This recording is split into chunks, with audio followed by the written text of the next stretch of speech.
अज़ीम औज़ु बिल्लाहि मिनश शैतानिर रजीम बिस्मिल्लाहिर रहमानिर रहीम अल्हम्दुलिल्लाहि रब्बिल आलमीन अल्हम्दुलिल्लाहिल्लज़ी हदाना लिहाज़ा वमा कुन्ना लिनहतदिया मौला सकलैन जद्दिल हसन वल हुसैन बिल क़ासिम मुहम्मद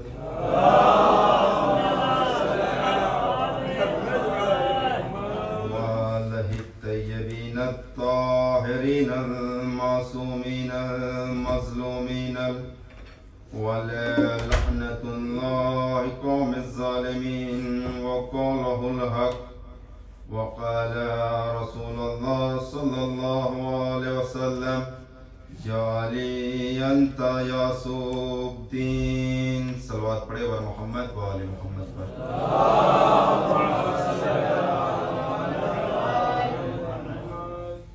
अज़ीज़ान गिरामी, मोअज़्ज़िज़ सामईन इकराम, परवरदिगार आलम का लाख लाख शुक्र है कि जिसने इस नेमत व इबादत से भरपूर महीने का शरफ हासिल करने का मौका दिया और तमाम तर तारीफें उस परवरदिगार आलम के लिए जिसके कब्ज़े कुदरत में मौत व हयात है। जब उसका रहमानियत का अब्र बरसता है तो ये नहीं देखता ये राम का खेत है या रहीम का, बल्कि हर उस मकाम तक जाता है जहां पर उसकी जरूरत है।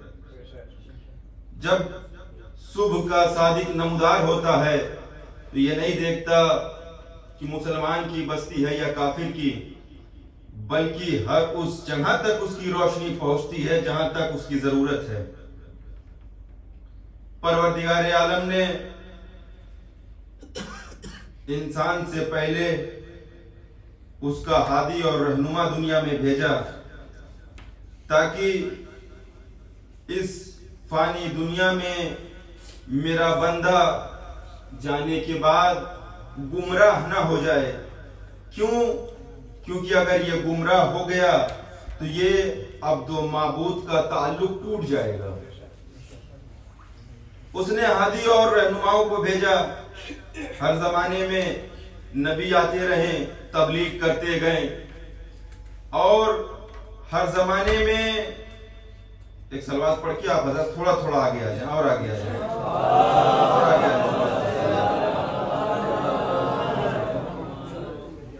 एक और सलवात पढ़े पर मोहम्मद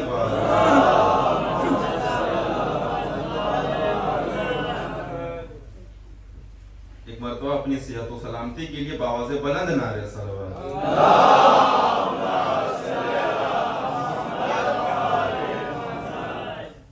तमाम तक नबी आए और आने के बाद अपने बंदों की हिदायत के लिए परवरदिगार आलम के पास कुछ सवाल कुछ जवाब लेके उनका और परवरदिगार आलम का राबता बरकरार किए हुए थे। यहां तक कि हमारे आखिरी नबी आए, परवरदिगार आलम के मुहिब तरीन नबी, वो रसूल जिसका लब अगर हरकत करे तो परवरदिगार आलम उस कौल पे अमल करने को इबादत में शुमार करता है।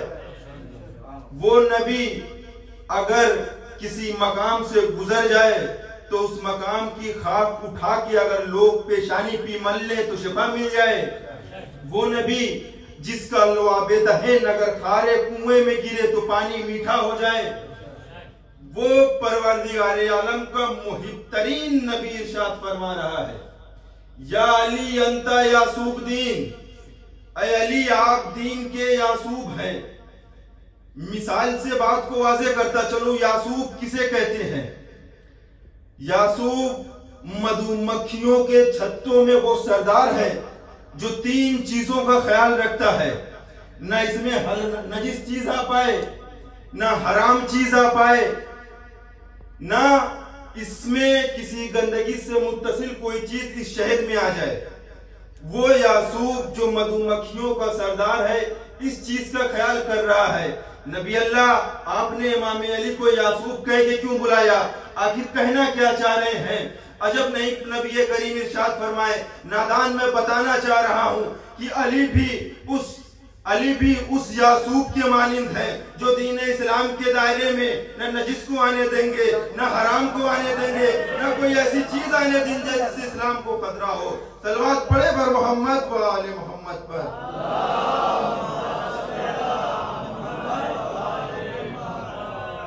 अजीजान गिरामी, इमाम अली आप और हम तशरीफ लाए यहाँ पे किस लिए? ताकि इमाम अली की फजाइल को सुन सकें, इमाम अली के कमालात को सुन सकें, उनको और अपने वक्त के इमाम को पुरसा दे सकें।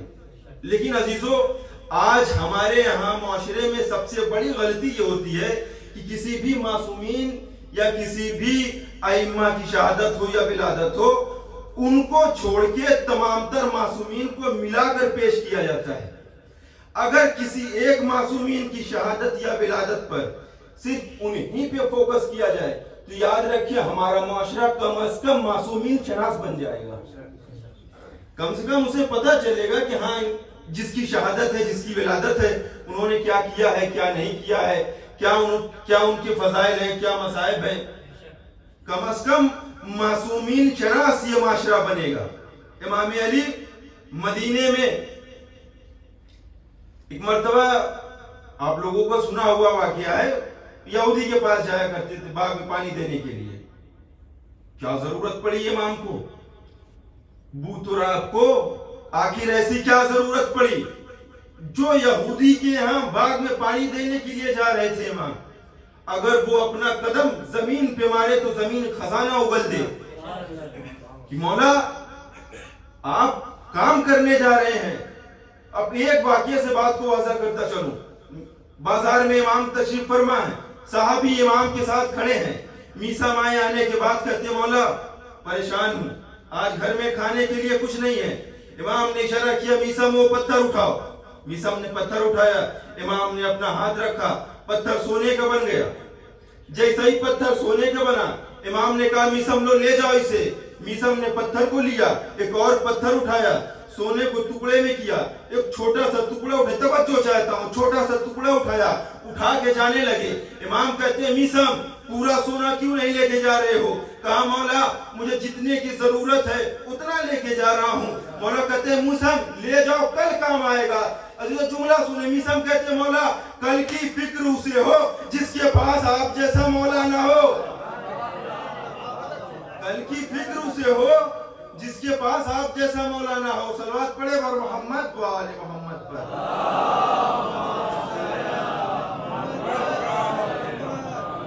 मौला कल की फिक्र उसे हो जिसके पास आप जैसा मौला ना हो। इमाम यहूदी की बाग में पानी देने जा रहे हैं, क्या जरूरत थी? अजीजों, सारे दुनिया के गरीबों का भरम रखना था, वरना हाकिम कहां मजदूरी किया करते हैं, वरना हाकिम कहां मजदूरी किया करते हैं। एक यहूदी आया, आने के बाद कहते, अली तुम इस तपिश में, आसमान आग उगल रहा है, जमीन में आग लगी हुई है, हवाएं मिसले आतिश चल रही हैं, और तुम आकर यहां पर काम कर रहे हो, दुनिया हरीस हो गए हो अली तुम। एक मर्तबा वो यहूदी कहता है कि अपने जद को देखो, वो फाकों पे जिंदगी गुजार रहे थे, बोसीदा लिबास पहनते थे, और आप हैं जो दुनिया हरीस में है, काम कर रहे हैं। एक मर्तबा इमाम कहते हैं, मैं इसलिए मेहनत व मशक्कत कर रहा हूं ताकि तुझ जैसे जलील के सामने हाथ फैला के शर्मिंदा ना हो, हाथ फैलाकर शर्मिंदा ना हो। इमाम अली को मस्जिद में ले, कूफा इमाम अली तशरीफ लाए, चाहने वाले आए, आने के बाद कहते हैं, मौला चले जामा मस्जिद में चलते हैं। वहां पे तो पहले के जमाने में कोई घूमने की जगह भी नहीं होती थी कि मसलन कोई भी आए तो कहीं और लेके चले। मस्जिद हुआ करती थी, मस्जिद के अलावा इबादत गाहें हुआ करती थी। जामा मस्जिद में इमाम को लेके गया। चाहने वालों ने बताया कि मौला इमाम ने देखा पूरी की पूरी मस्जिद भरी हुई है, एक गोशे में कुछ अफराद का हुजूम है जो बैठे इबादत में मशगूल है।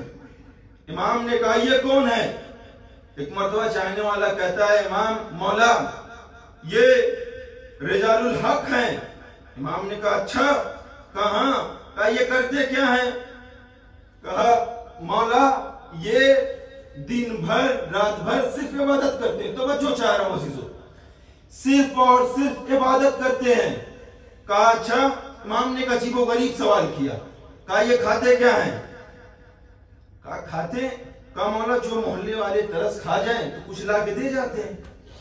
इमाम का तवज्जो चाहता हूं अज़ीज़ों, आप यहाँ पे परदेश में हैं, आप यहाँ पे काम कर रहे हैं। देखें इमाम अली ने किस तरीके से काम करने वालों की फजीलत बयान की है।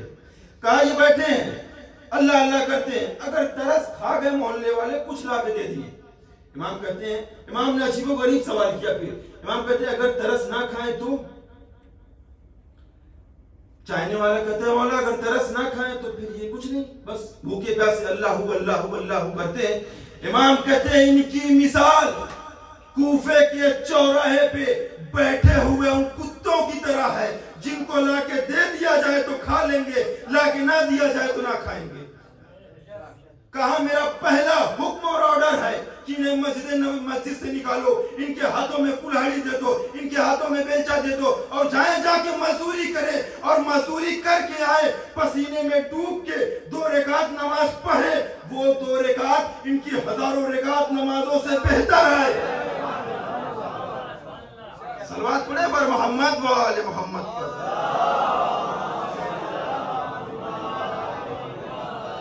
ने कहा वो 2 रकात नमाज जो पसीने में डूब के पढ़ेगा वो 1000 रकात नमाजों से अफजल है।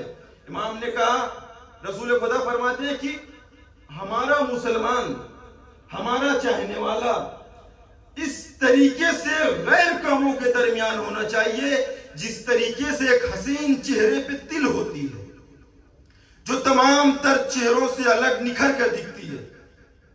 रसूल अल्लाह फरमाते हैं कि अगर मेरा चाहने वाला किसी महफिल में बैठे तो पता चले ये अहले बैत का चाहने वाला है, ये मुसलमान है, ये अली का चाहने वाला है, तमाम तर महफिलों में सबसे अलग दिखे। और नबी करीम फरमाते हैं कि दुनिया की बेहतरीन से बेहतरीन सवारी हो। उस जमाने में बेहतरीन और सबसे जबरदस्त और सबसे प्यारा घोड़ा हुआ करता था उस जमाने के लिहाज से। इस जमाने के लिहाज से बड़ी सी बड़ी गाड़ियां, मर्सिडीज वगैरह लग्जरीज कार्स हो। रसूल खुदा फरमाते हैं कहा हमारा चाहने वाला बेहतरीन होना चाहिए, दौलतमंद होना चाहिए, अमीरों में शुमार होना चाहिए। क्यों? क्योंकि जब हमारा चाहने वाला दौलतमंद होगा तो दौलत आती कहां से? तवज्जो चाहता हूं अज़ीज़ों, दौलत एक नेमत खुदा है, दौलत एक नेमत खुदा है। रसूल खुदा फरमा रहे दौलत आती कहां से? कहा दौलत इल्म हुनर से आती है। इल्म हुनर से दौलत आती है। अब दौलत कमाने के लिए परवरदिगार नबी करीम फरमाते हैं कि परवरदिगार आलम ने इस नेमत को तमाम तर लोगों के पास रखा है, लेकिन इसके लिए जरूरी है मेहनत करना, मशक्कत करना। आप हैं, बहुत से लोग यहाँ पे ड्यूटी करते हैं, जाते हैं, मसलन कोई ऑफिस जा रहा है, कोई ड्राइवरी जा रहा है, कोई कहीं जा रहा है। नबी करीम फरमा रहे हैं कि अगर आप ड्यूटी पे जा रहे हैं तो वह इस्लाम ने इबादत करार दिया है। इस्लाम में एक ऐसा वाहिद मजहब है जिसमें आपकी पूरी जिंदगी को इबादत शुमार किया जाएगा। तो और भी बहुत से मजहब में आप जाएं, देख लें, अगर आप पूजा करने जा रहे हैं आधा घंटा 5 मिनट, चर्च घर में जा रहे हैं 20 मिनट 30 मिनट, ये इबादत में गुजर रहा है। लेकिन इस्लाम कह रहा है नहीं, हम तुमसे थोड़ा वक्त नहीं लेंगे बल्कि हम तुम्हारी पूरी जिंदगी को इबादत में शुमार करेंगे। लेकिन क्यों और कब करेंगे? कहा उस वक्त इबादत में करेंगे कि जब अगर तुम मेहनत कर रहे हो, ड्यूटी पे जा रहे हो इबादत है, ऑफिस में जा रहे हो इबादत है, पढ़ाई कर रहे हो इबादत है, थक के हार के अगर आके सो रहे हो, यह तुम्हारा सोना भी इबादत में शुमार किया जाएगा। लेकिन जरूरत है कि इबादत की जाए और रसूल के तमाम तर फेल पे अमल भी किया जाए। ये नहीं कि नबी करीम ने यह भी तो फरमाया कि नमाज को हल्का न लिया जाए, 5 वक्त नमाज की अदायगी की जाए। छठे इमाम से रवायत पेश कर रहा हूं, सलावत पढ़े बर मोहम्मद। छठे इमाम फरमाते हैं कि महशर में मेरे चाहने वालों की सारे हिसाब किताब हो जाएंगे, वो एक लाइन में खड़े होंगे, लेकिन फिर उस लाइन में उनसे पूछा जाएगा और ये ऐलान किया जाएगा अहले महशर में, ऐ अली के चाहने वालों आओ और आकर अपनी नमाज को पेश करो, आकर अपने रोजे को पेश करो। अब आप बताएं, जहां पे खुद इमाम मुत्तकियान होंगे, जहां पे मासूमीन होंगे, उस मकाम पे हमसे कहा जाएगा लाओ अपनी नमाज को पेश करो। आप अली के चाहने वाले थे, अली तो पैदा काबे में हुए थे, शहादत मेहराब में पाई है।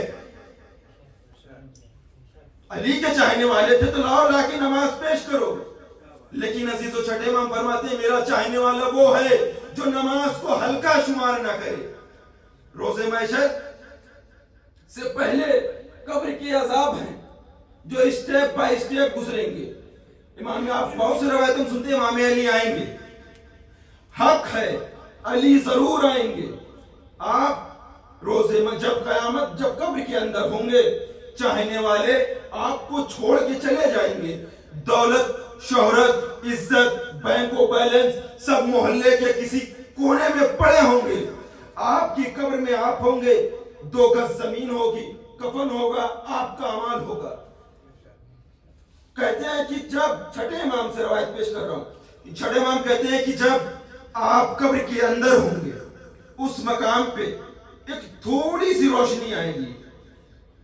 लोग हैं, आप पूछेंगे कि ये रोशनी कैसी है, जहां मेरे अपने छोड़ के चले गए, जहां मेरा कोई नहीं, ये रोशनी कैसी है? वो रोशनी कहेगी मैं तुम्हारी नमाज हूं। तो चाहने वाला कहेगा मैं तो नमाज बहुत पढ़ता था, बराबर पढ़ता था, इतनी छोटी सी, इतना कम नूर। कहा नमाज पढ़ते तो थे, लेकिन नमाज में जहन कब था? इय्याका नअबुदु व इय्याका नस्तईन कहते तो थे, लेकिन मदद मांग कहीं से रहे थे, दिमाग कहीं पे था। इस चीज का ख्याल होना चाहिए। कहा फिर हमारे हज्जो ज़ियारत, रोजे, नमाज, खुम्स, ज़कात आएंगे। कहा मैंने दुनिया में तो बहुत खुम्स, ज़कात और ज़ियारत की, लेकिन छोटा सा नूर, इससे भी उतना उजाला नहीं हुआ। कहा कि ये तो, लेकिन इन सब के साथ साथ ये उस वक्त काबिल कबूल की मंजिलियत पे जाता जब तमाम तर फराइज को अंजाम देते, किसी यतीम का हक ना मारते, किसी बेसहारा की मदद करते, तमाम तर चीजों को सामने लाया जाएगा। फिर कहते हैं कि एक नूर आपके सरहाने से निकलेगा। सुने इमाम अली की मोहब्बत के दम भरने वालों, सुनो, एक नूर निकलेगा आपके सरहाने से जो पूरी की पूरी कब्र को रोशन कर देगा।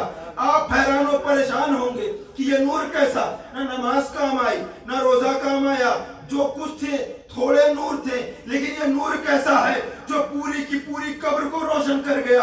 आवाज आएगी ये कोई और नहीं है, ये अली की विलायत का नूर है। सलवात पढ़े पर मोहम्मद व आले मोहम्मद।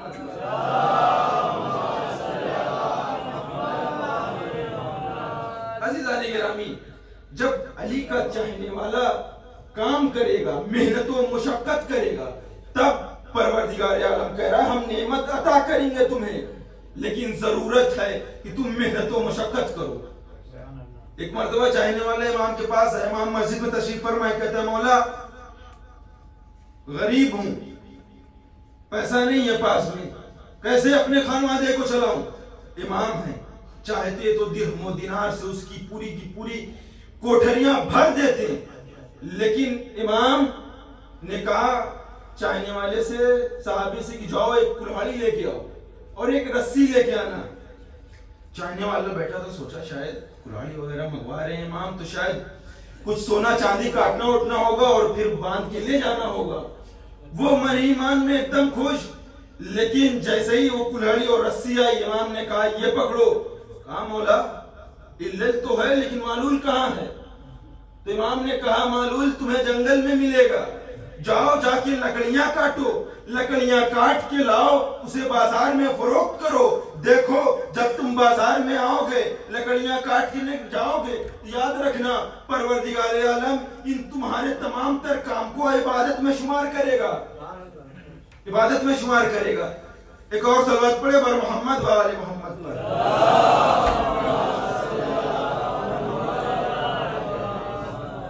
इबादत में शुमार करेगा। इमाम फरमाते हैं मेहनत तो मुशक्कत करे। एक और सलवात पढ़ के आप हज़रत आगे आ जाए।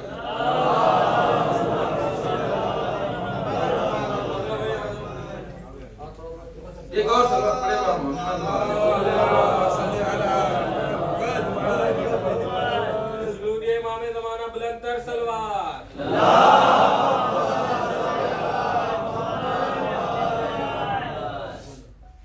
अजीजा ने गिरामी, अमीर अल मोमिनीन ने ज्यादातर इंसान को जो भी इमाम के पास आए कहा काम करो।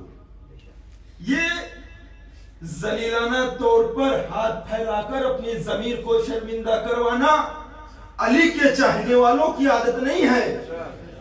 अली का चाहने वाला मेहनत और मुशक्कत करके आधी रोटी खा के मुसल्ले पे जाके शुक्र अदा करेगा, लेकिन कभी भी अब दस्ते तलब बढ़ाकर अपनी रूह को जलील नहीं करेगा। अजीजों, इमाम ने बारहा कहा काम करो, वो तुम्हारी इबादत में शुमार किया जाएगा। और अगर आप काम ना करेंगे तो हालत हाजरा आपके सामने है। अगर काम ना करेंगे कुछ भी ना होगा, दौलत नहीं होगी, तो यही दौलत आपको फरेब देगी। तो आप मस्जिद भी बेचेंगे, खाके शफा भी बेचेंगे, करबला भी बेचेंगे, मस्जिद भी बेचेंगे, तमाम तर चीजें आप बेचेंगे। क्यों? क्योंकि ये नेमत हमारे पास नहीं है। इमाम अमीर अल मोमिनीन फरमाते हैं मेहनत करो, मेहनत से ना घबराओ, परवरदिगार आलम तुम्हारा रिस्क देगा। एक सलवात पढ़े बर मोहम्मद वाले मोहम्मद।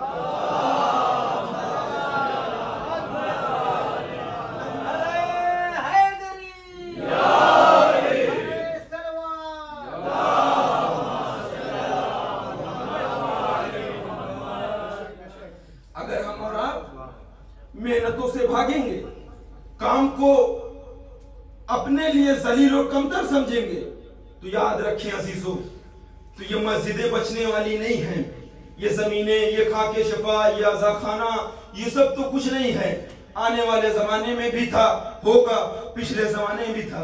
बहुत से नवाबों के भाई, बहुत से नवाब ऐसे गुजरे हैं जो दौलतो शोहरत के चक्कर में बड़े बड़े आजा खानों को बेच दिया है। अजीजों, जरूरत है आज नौजवानों को माशरे में अली का किरदार पेश करने की, इमाम अली के कौलो फेल को पेश करने की। शहादत अली है, विलादत अली है, किसी भी मासूमीन की हो। अजीजों, कोशिश करें मिंबर पे आने वाला खतीब आपको सीरत बता के जाए, ना कि तमाम तर मासूमों का नामो इखलाको किरदारो वाकया फजीलत। ये तो सुनते रहते हैं, बरहा सुनते रहते हैं। जरूरत है आज इमाम अली की शहादत है तो इमाम अली के ऊपर बात हो, पता चले क्यों इमाम अली को मस्जिद में शहीद किया गया। और शहादत होने के बाद इमाम ने कहा फुस्तु व रब्बिल काबा, रब्बे काबा की कसम अली कामयाब हो गया। मौला, कामयाब होने की क्या वजह? सर आपका कटा है। हमने तारीख के वर्कों में देखा है, बड़े बड़े वर्क में बड़ी बड़ी तारीखें गर्क हो गई हैं। हमेशा हमने देखा है कि तलवार मारने वाला कामयाब हुआ है, लेकिन आप बता रहे हैं कि मैं कामयाब हो गया। यह माजरा समझ में नहीं आ रहा है। अजीजों, इमाम ने क्यों कहा रब्बे काबा की कसम अली कामयाब हो गया? इमाम ने इसलिए कहा कि उस जमाने में जो मीडिया थी, मीडिया की ताकत बहुत होती है अजीजों। उस जमाने की जो मीडिया थी, उसने अली को काफिर बताया, उसने अली को बुरा भला कहा। 70,000 मिंबरों से अली को एक वक्त में गालियां दी जा रही थी। शाम वाले जिनको ऊंट और ऊंटनी में तमीज नहीं थी, वो लोग भी कह रहे थे कि अली की शहादत मस्जिद में ये कैसे हो गया?